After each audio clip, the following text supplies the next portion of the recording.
Bismillahirrahmanirrahim. Assalamualaikum warahmatullahi wabarakatuh. Alhamdulillah, alhamdulillahi rabbil alamin. Alhamdulillahilladzi arsala rasulahu bil huda wa dinil haqq liyuzhirahu ala dini kullih. Huwallazi anzala sakinata fi qulubil mu'minin liyazdadu imana ma'a imanihim. Segala puji hanya kepada Allah. Jadi ngajinya, jadi sok sing tenangnya. Insyaallah. Segala puji hanya kepada Allah, Rabb semesta alam, sumber segala nikmat dan sumber segala kebaikan. Semoga setiap perjumpaan kita bisa jadi amal salih, bekal terbaik untuk pulang ke hadapannya. Meskipun masjidnya depan mata, pengajiannya depan mata, baju alas kakinya ada, kendaraan juga sudah siap, niat juga udah. Tapi kalau tidak Allah izinkan sampai sini, bisa sampai tidak? Berarti yang udah nyampe sini karena sudah soleh-soleha atau karena Allah yang tolong? Tolong ya. Semoga pertolongan Allah ini bisa kita jadikan bekal terbaik ya, insya Allah. Dan salawat berserta salam semoga selalu tercurah kepada junjungan kita baginda Rasulullah Muhammad sallallahu alaihi wasallam beserta para keluarganya, sahabatnya, dan mudah-mudahan Allah sanggupkan kita istiqomah mengikuti sunnah-sunnah kita hingga akhir hayat, insyaallah. Sunnah Rasulullah. Gimana kabarnya? Mudah-mudahan dirahmati Allah. Ingat, di dalam Islam wanita itu dimuliakan banget. Sebelum Islam, wanita itu bisa dijadiin kado, bisa diperjualbelikan. Kalau di Arab dulu sampai turun Quran surat ke-81, surat At-Takwir, di ayat 9-nya Allah berfirman, bi ayyi dzambin qutilat. Artinya, atas dosa apa saya ini dibunuh? Maksudnya apa kok?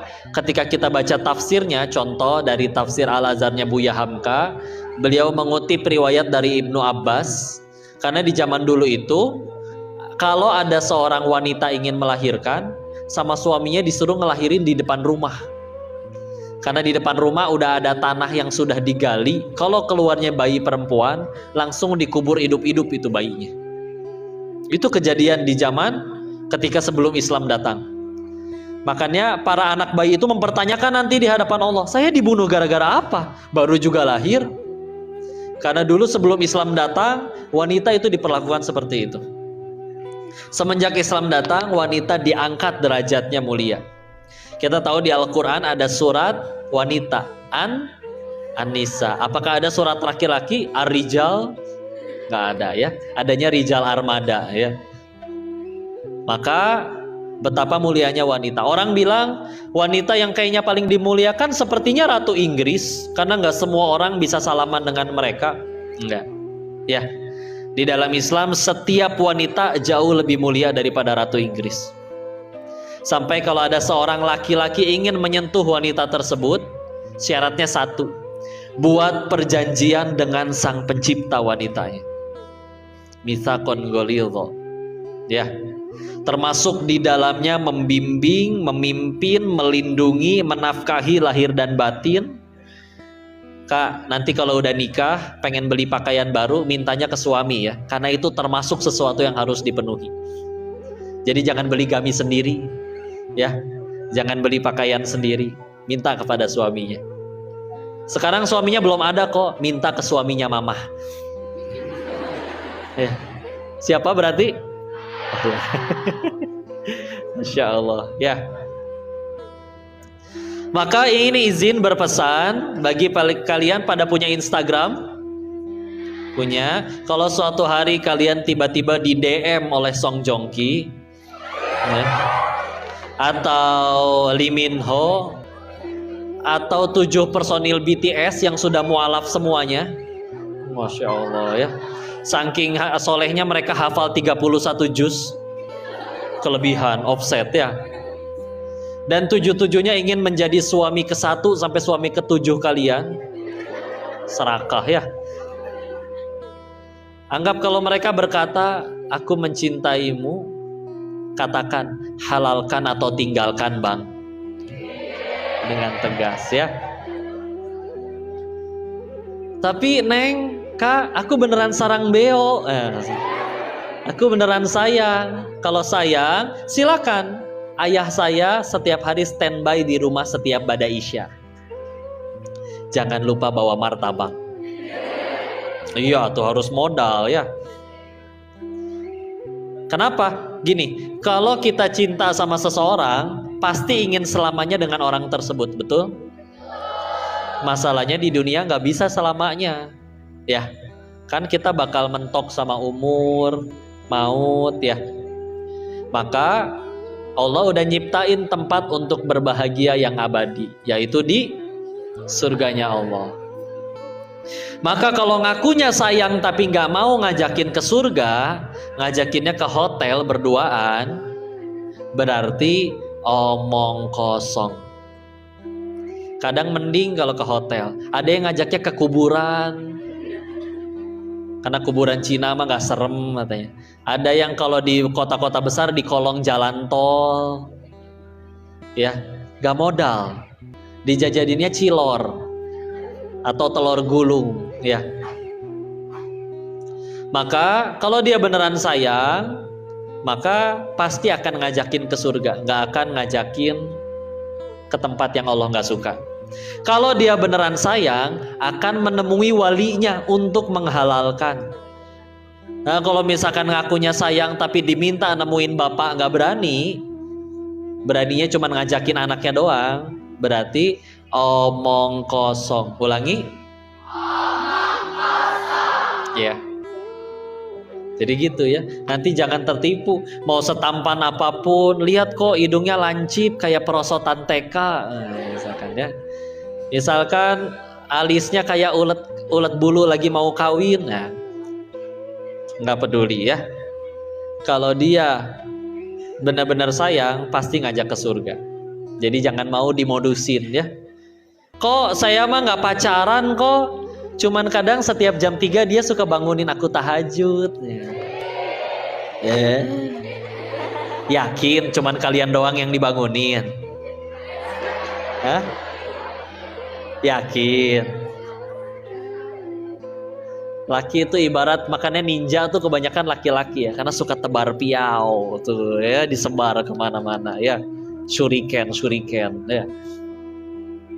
Kok kami mah kalau pergi juga nggak kemana-mana, cuman ke kajian, dengerin pengajian berdua. Pas dibonceng naik motor juga dihalangin tas biar nggak kena-kena ya. Terus ternyata begitu nyampe pengajian, ustadznya bicara tentang dilarang pacaran. Si laki-lakinya langsung WA, sabar sayang ini ujian bagi kita. Itu paling kurang ajar ya. Itu namanya playboy syariah ya. Dikira bank doang yang ada syariahnya ya, playboy syariah juga ada. Hati-hati ya. Kalau dia beneran soleh, pilihannya dua, halalkan atau tak kenal maka tak ta'aruf ya. Ya tak sayang, ulangi, tak kenal maka tak gitu ya, insyaallah. Maka di sini ada nggak yang pacaran? Ada? Enggak lah, soleh-soleha di sini. Tapi kalau di sini ada yang pacaran, ini mumpung lagi bermajelis, malaikat juga kumpul, kita doakan hari ini juga putus.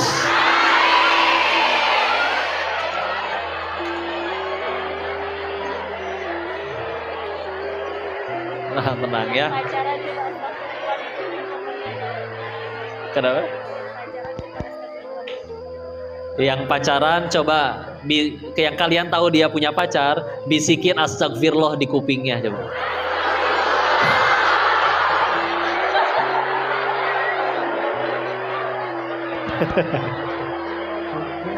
Masya Allah. Udah tenang. Ya, ngedoain putusnya jangan karena ya Allah putusin biar nanti bisa pacarannya sama aku. Nah, itu sama aja ya. Jangan ya. Jangan, demi Allah beneran. Ini dari hati, kalian itu mulia di sisi Allah. Orang tua kalian sayang, Koko juga berharap kalian mendapat yang terbaik, masa depan yang baik. Jangan mau dirusak hanya karena gombalan playboy syariah doang ya. Jangan mau ya. Dia beneran sayang, dia beneran soleh asli ya.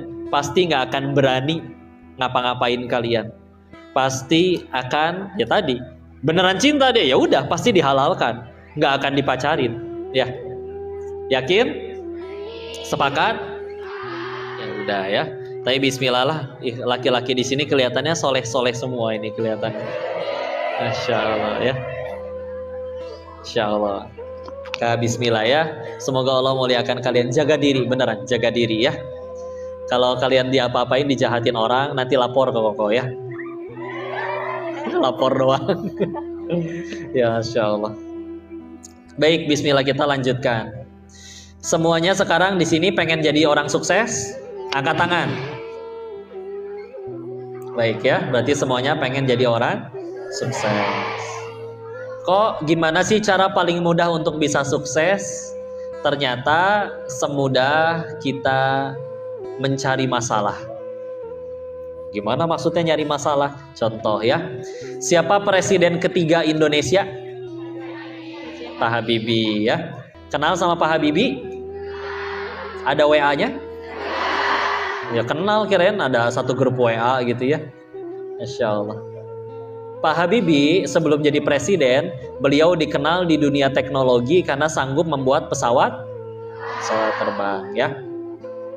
Maka ternyata ini kisahnya sebetulnya udah terkenal ya. Dulu ternyata sebelum ada Pak Habibie, pesawat terbang itu kalau mencapai ketinggian tertentu dia sayapnya akan retak dan berpotensi membuat pesawat itu terjatuh. Ya, maka ilmuwan satu planet bumi gak ada satupun yang bisa menyelesaikan masalah itu sampai Allah titipkan ilmunya kepada Pak Habibie. Kita coba lihat ya. Awalnya ada masalah, sayap retak. Masalah dicarikan solusi oleh Pak Habibie. Karena beliau punya solusi, beliau dianggap berprestasi. Karena beliau punya prestasi,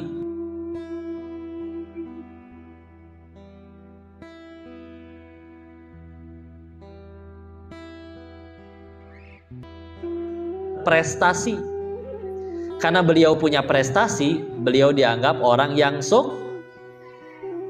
berarti kalau kita tarik kembali berasal dari asal ya. Kalian nanti kalau kuliah, kalian tahu untuk kuliah itu harus bikin yang namanya skripsi. Untuk lulus harus menyelesaikan yang namanya skripsi. Apa itu skripsi? Skripsi itu disuruh nyari masalah. Beneran? Tapi masalahnya bukan dosen lagi nyebrang kita tendang, bukan ya. Itu nyari ribut namanya. Masalah, silakan cari masalah entah di perusahaan mana, studi kasusnya, di lembaga mana, di komunitas mana, yang bisa kamu selesaikan dengan ilmu yang kamu pelajari selama kuliah. Lalu nanti dipresentasikan ketika sidang skripsi. Nyari masalah.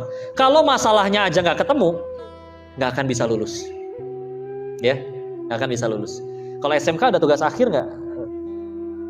Ada juga ya, jurnal, bikin jurnal. Sama, itu nyelesain masalah. Ya. Contoh yang lain. Ya. Ada orang yang mengetahui bahwa kalau misalkan ada orang-orang yang tinggal di dalam gang, nggak ada angkot lewat, tapi dia perlu pergi kemana-mana. Itu masalah. Dan ada juga orang punya motor, tapi nggak punya kerjaan. Itu juga masalah. Akhirnya disatukan di aplikasi namanya ojek online. Maka kalau dia jadi orang kaya, wajar. Kenapa? Karena menyelesaikan masalah orang lain.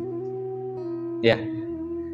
Jadi cara termudah untuk supaya kita bisa sukses gampang, cari masalah, ya. Ingat ya, cari masalahnya yang positif. Contoh yang lain. Kemarin pandemi Covid, masalah bukan? Musibah bukan? Tapi kawannya ayah saya sebelum pandemi bangkrut usahanya, semuanya dijual-jualin. Tinggal tersisa uang 100 juta. Dan dia tahu semenjak pandemi ini pasti orang akan butuh masker dan hand sanitizer. Maka dia langsung dorong semua modalnya. Dalam waktu 1 tahun modal 100 jutanya malah jadi 800 juta rupiah. Coba kalau nggak pandemi, bisa ada peluang bisnis itu nggak? Enggak. Ini kita bukan bicara yang tukang timbun ya, yang akhirnya jadi membuat orang zolim lalu harganya dinaikin, enggak. Tapi memang kita tahu ayatnya dari Allah. Fa inna ma'al usri yusra, inna ma'al usri yusra. Ya.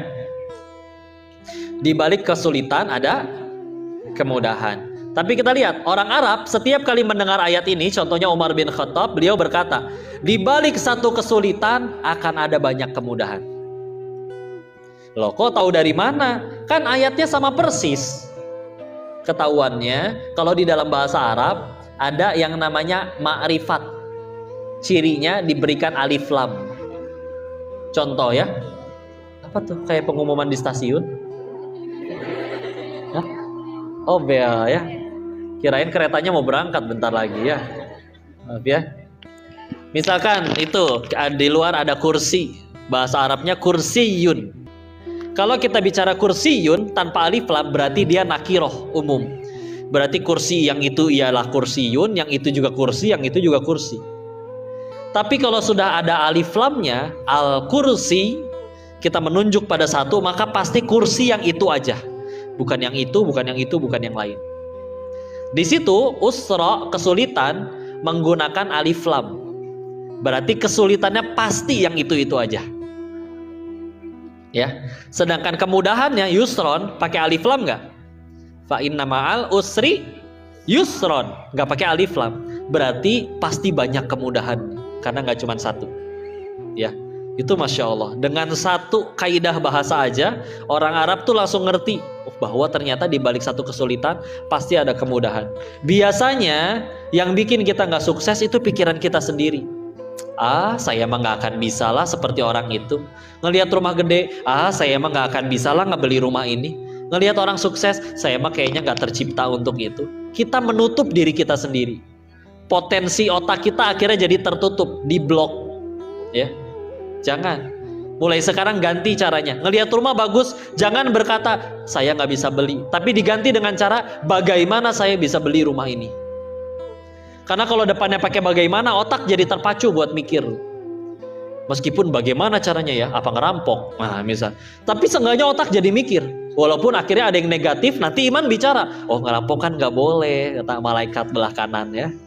Belah kanan malaikat saya nih ya, insya Allah. Alhamdulillah. Kalian udah punya belum?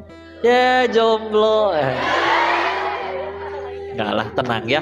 Nanti Allah berikan yang terbaik, imam terbaik yang bisa menggandeng tangan kalian ke surganya Allah, ya. Jadi gitu ya, jangan ditutup diri kita potensinya dengan pemikiran-pemikiran negatif. Jangan insecure dengan perkataan orang. Ketahui ya, setelah disurvei orang-orang yang insecure, saya bisa nggak ya bisnis ini? Saya bisa nggak ya ngerjain jurnal ini? Saya bisa ya ngambil amanah ini? Ya, takut nanti kalau begini gimana? Kalau itu terjadi gimana? Yang biasanya terjadi dari setiap kekhawatiran orang yang insecure, itu yang terjadi biasanya hanya 15%. 85%-nya nggak pernah kejadian, cuman muncul di ketakutan otak kita doang. Berarti sebetulnya kita punya 85% peluang lebih besar untuk berhasil, tapi kita yang menutup otak kita dengan cara nggak akan bisa. Jangan minderan, tenang. Jangan mindernya pun bukan karena kita ngerasa diri kita hebat, bukan. Tapi karena kita tahu ada Allah di belakang kita. Ia sanggup menjadikan kita untuk jadi orang hebat. Ya, jadi jangan pernah ragu ya. Bismillah. Ya, Masya Allah, mudah-mudahan yang dibahas itu bisa jadi manfaat, bisa jadi kebaikan, dan bisa kita amalkan insya Allah. Mungkin segitu dulu yang disampaikan, izin dikembalikan kepada Ustazah untuk masuk ke sesi selanjutnya. Insya Allah. Billahi taufiq wal hidayah. Assalamualaikum warahmatullahi wabarakatuh.